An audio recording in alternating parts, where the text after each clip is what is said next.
Thank you, Mr. Chair. Okay, then my follow-up question there. Kasi ang laki ng difference ng inyong current and long-term liabilities. Basically, 1 trillion yung difference.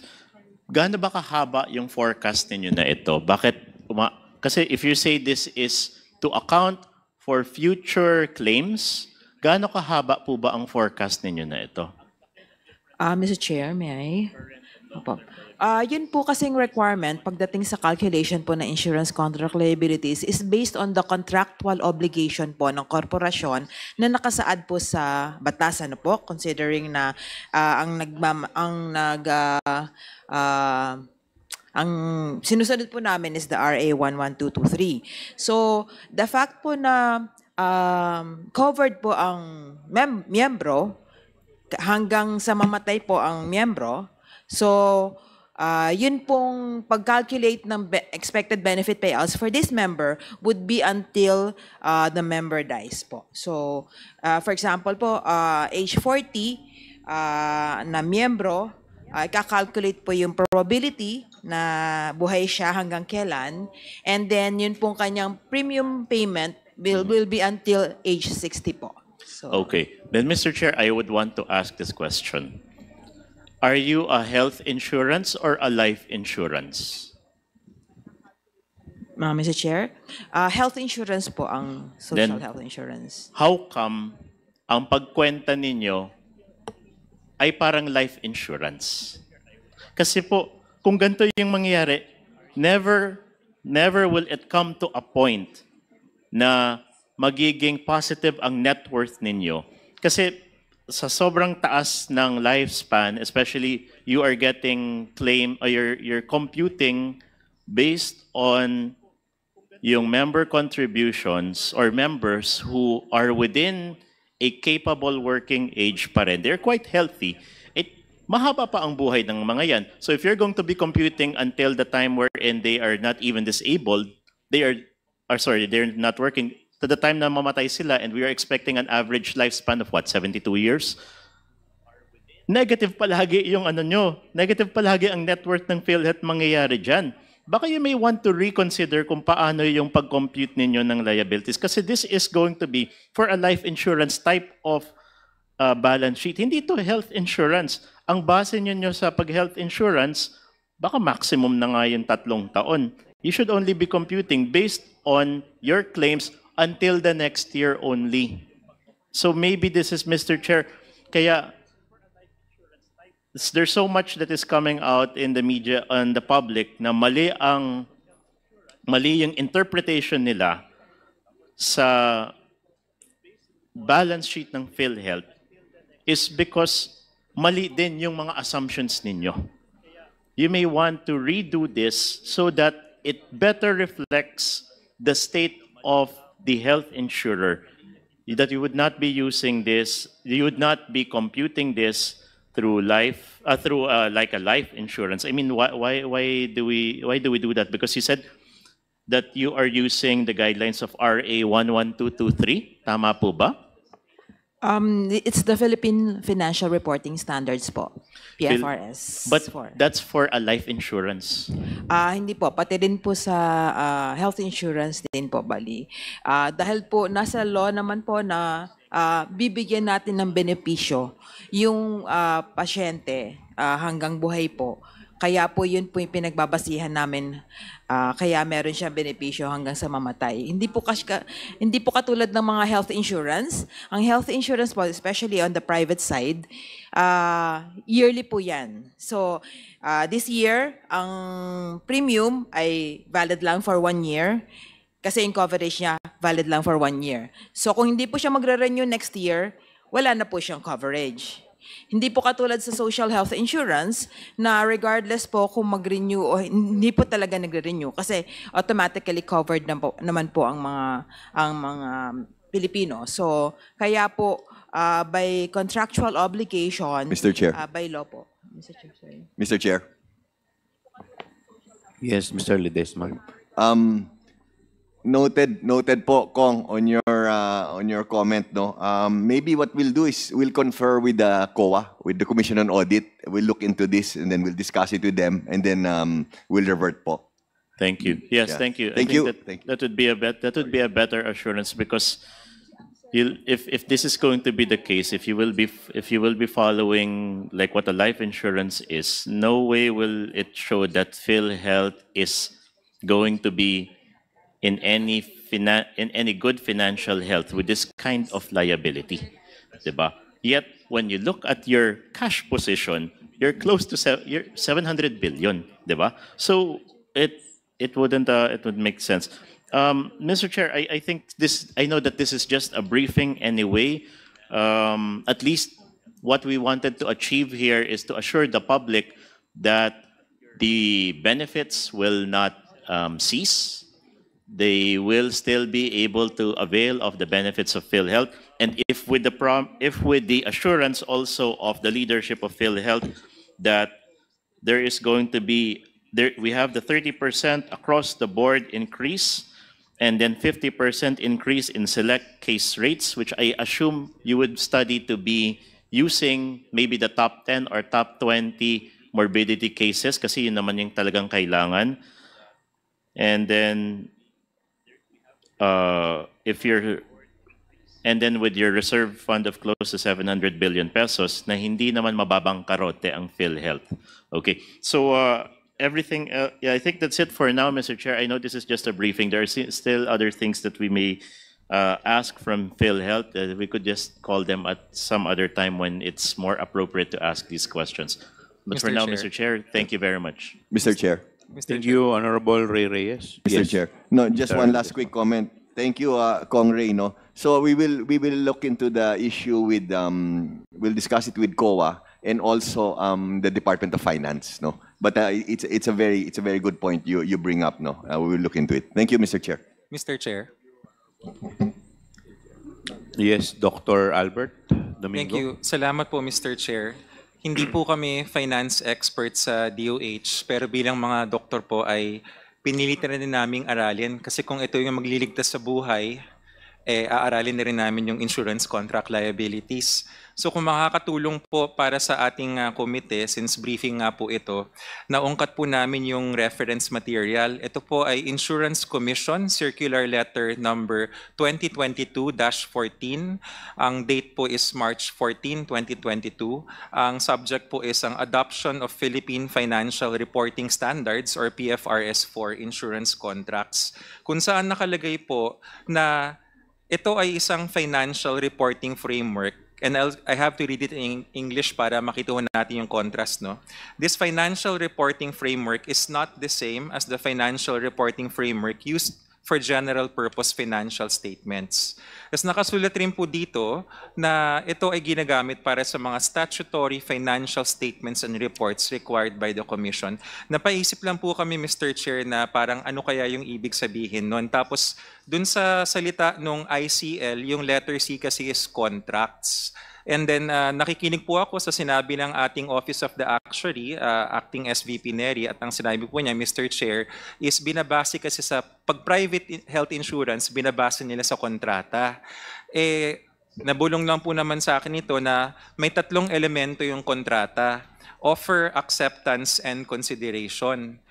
So, napapaisip lang ho kami sa DOH kasi wala naman ho kaming naaalala na kontrata. Baka wala naman sigurong kontrata dahil universal nga ang coverage. Pero bakit taon-taon binabayaran ang premium? Kung ang premium ay dumadating taon-taon, hindi ho kaya na merong kontrata na taunan? Kasi bakit natin kailangan magbayad taunan?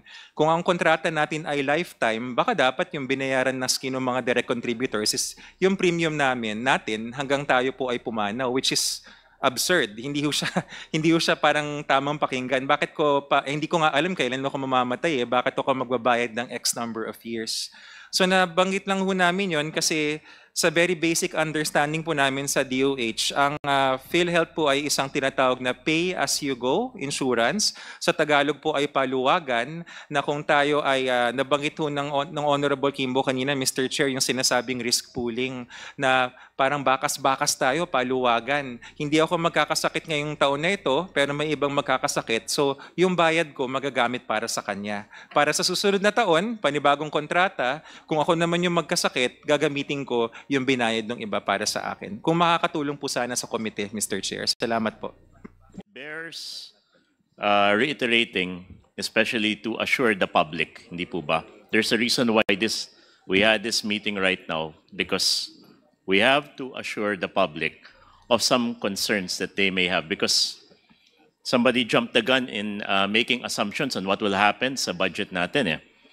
So back when Congressman Acop said, you could rest assured that PhilHealth will continue giving out the benefits to both members and both paying and non-paying members. Will this continue, Mr. Chair?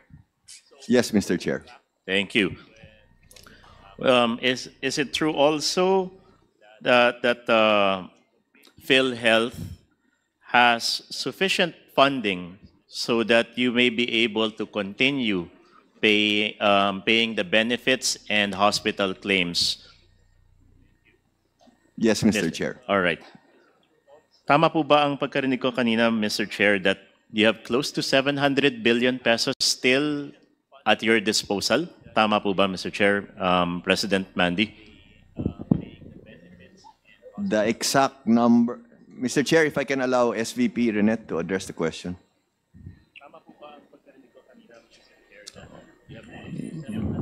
Yes, Mr. Lim Siaco, you're recognized. Maraming salamat, Mr. Chair. The total assets of the corporation, Mr. Chair, is 628 billion as of September, Mr. Chair. And the investment portfolio or investable fund of the corporation is 489.5.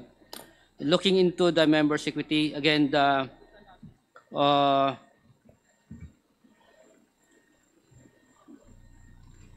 reserve fund is 281, and the surplus, Mr. Chair, as of October, is 150 billion, Mr. Chair. Thank you. Okay, thank you. So to simplify para sa mga nakikinig po dito at sa mga sumusubaybay, PhilHealth is liquid enough to be able to pay for any benefits of paying and non-paying members and to pay for hospital and clinic claims for providing such service. Yes, Mr. Chair. Okay, thank you. Then, I guess the question that we need to ask is, I mean, President Mandy, I know you've only been here for 3 years, but I think so much of your team have been here, so they may have some institutional memory. Paano umabot, especially over the past 10 years, that no one of the PhilHealth board or the executive committee has even proposed to increase yung benefit packages? Paano, could anybody answer as to why for 10 years?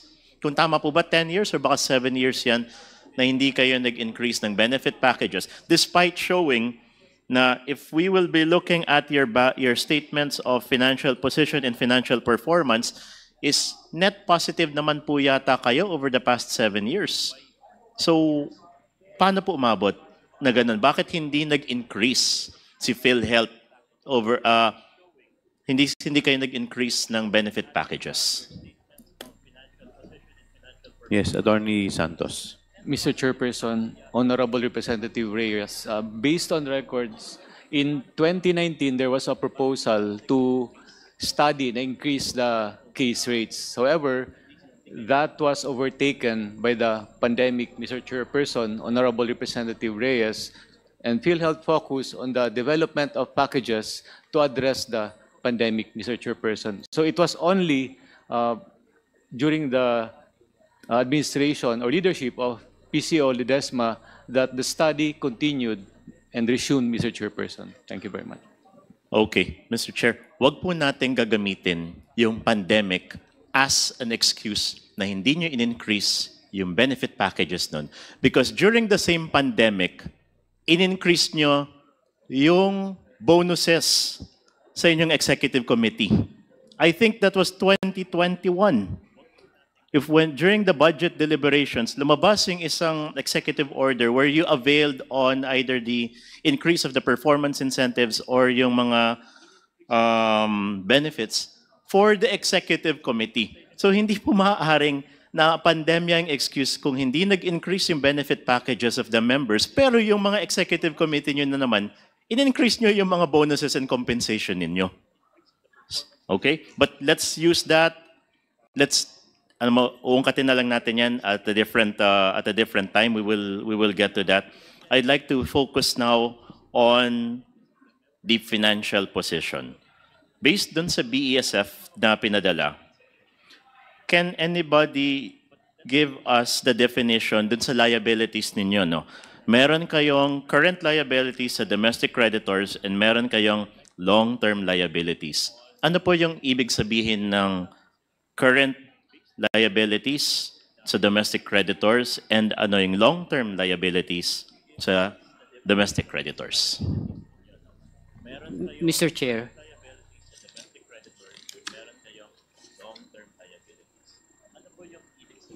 Mr. Chair. Yes, Mr. Lim Siaco. Maraming salamat, Mr. Chair. Kong Honorable Reyes, maraming salamat sa tanong. There are two classifications of our liability. We have the current, ibig sabihin, that can be payable within a year, and then long-term or non-current, that is payable beyond more than a year, Mr. Chair. Now, on the part of our financial liabilities, this is number one item under our current liabilities. This includes our ICS in course of settlement, meaning these are in-process claims, Mr. Chair. And of course, kasama rin dito yung mga RTS claims natin that the corporation is expected to pay, Mr. Chair. Thank you. Sorry, can you, for the appreciation of the public, ano pong ibig sabihin ng ICS? ICS, Mr. Chair, this is in course of settlement, meaning ito ay claims received ng korporasyon and pinaprocess siya and then naabutan ng cut-off date, Mr. Chair. Ibig sabihin, hindi natin nabayad o hindi tumawid yung payment natin to the respective health facilities, Mr. Chair, Honorable Reyes. Thank you. And then, Mr. Chair, what does RTS mean naman po for the appreciation of the public? RTS, Mr. Chair, meaning return to hospital. These are claims mayroong mga for compliance or deficiencies na ibinalik ng PhilHealth to the hospital or to the facilities, Mr. Chair, Honorable Reyes. So, yung RTS ay ito yung mga claims sa hospital na binalik ninyo, yet binubuk nyo pa rin siya na inaasahan ninyong babayaran nyo pa sa ospital.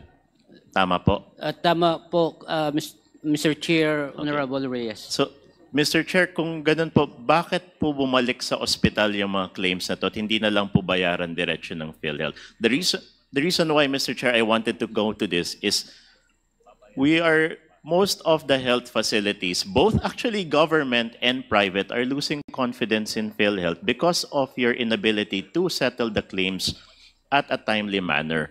Na to the point na yung iba, they're running out of business, nababangkarote sila kasi ang tagal either ng claims or nare-reject sila. Not only that, if they appeal also kay PhilHealth, parang what's the point of appealing to PhilHealth kung re-reject nyo na sila before?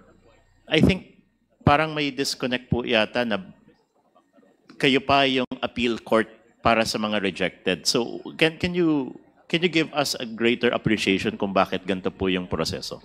Mr. Chair, Honorable Reyes, sir, to give you the committee the status of the claims processing, Mr. Chair, Kong Reyes, for year 2024 as of November 30. This report is extracted December 2, 2024, Mr. Chair. We received a total of 14,776,000 claims and we paid, bayad po siya, 12,617,000 claims, meaning 85.56% of the claims bayad po received this year, bayad within the year. Now, mayroon po still on process of 8.88% or 1,310,000 claims. And the one mentioned kanina na RTS representing 2.04% or 300,954 claims, Mr. Chair, Honorable Reyes. In other words po, this year, malaki ang improvement po ng claims processing po natin because even January, nasa 39 days po. Pagdating ng October, nasa 16 days po. And the average right now ay nasa 25 days po. 25 days ang processing po natin. So, meaning po ang ating constant communication with the PHA, Philippine Hospital Association, and the Philippine Private Hospital Association is parati po, very frequent, and we are discussing this one po in order for us to reduce the turnaround time in claims processing and ma-address po itong mga concerns. On the part po ng effort of the corporation to look into the claims po, we implemented through our PCEO and approved by our board, chaired by Secretary Herbosa, this is what we call claims reconciliation po. And this effort, kumbaga, already on its way to reconcile po ang mga claims na ito, and we got already feedback from the hospitals and of course the big hospital and the small facilities po that nahahanap yung mga gaps in terms of information kung saan po yung mga claims po nila. And we are expecting that by next year po, tuloy-tuloy po to and palakasin pa po natin so that each and every claims of the hospital ma-address po natin. There are instances, Mr. Chair, Honorable Reyes, if po pwede po, that sa paghaharap ng PhilHealth at saka ng hospital, na-address po yung mga concerns na ito. Just recently, I got feedback, ang problema ng hospital nangongolekta sa PhilHealth, pero once nagharap po, yung claims pala ay na-return ng PhilHealth, na RTS ng PhilHealth, pero hindi ho na ibalik sa korporasyon, hindi ho na request for consideration or nag-submit ng compliance on the return to hospital. That's the reason why ang instruction ni PCO Monday at saka ng CEO palakasin yung reconciliation and engagement to the hospital, Mr. Chair, Honorable Reyes po. Mr. Chair, to clarify, 14 million, 14 billion ang kulang na lang. Ang ating, the 14 million claims po to, number of claims count po. Yung ating in process po, nasa 1,300,000 claims. This representing 17.1 billion claims, Mr. Chair. Billion na? Okay, billion. All right. Kasi baka akala ng tao 14 million na lang, but you have 14 billion pa to... Okay, so that's the domestic, that's your current. Yung at dito nagtataka at baka dito kaya din kumagat yung iba when they looked into your balance sheet na meron kayo daw na long-term liability of close to 1.1 trillion pesos. Okay? Paano na-compute yung 1.1 trillion pesos na long-term liability po na yun? Mr. Chair, may we recognize Ma'am Neri, our actuary po? Yes, Ms. Nerissa Santiago, you're recognized. Thank you po, Mr. Chair, and thank you, Your Honors. Yun pong insurance contract liabilities, this represents po yung compliance to Philippine Financial Reporting Standards for na nire-require po ang korporasyon to recognize po yung future liabilities.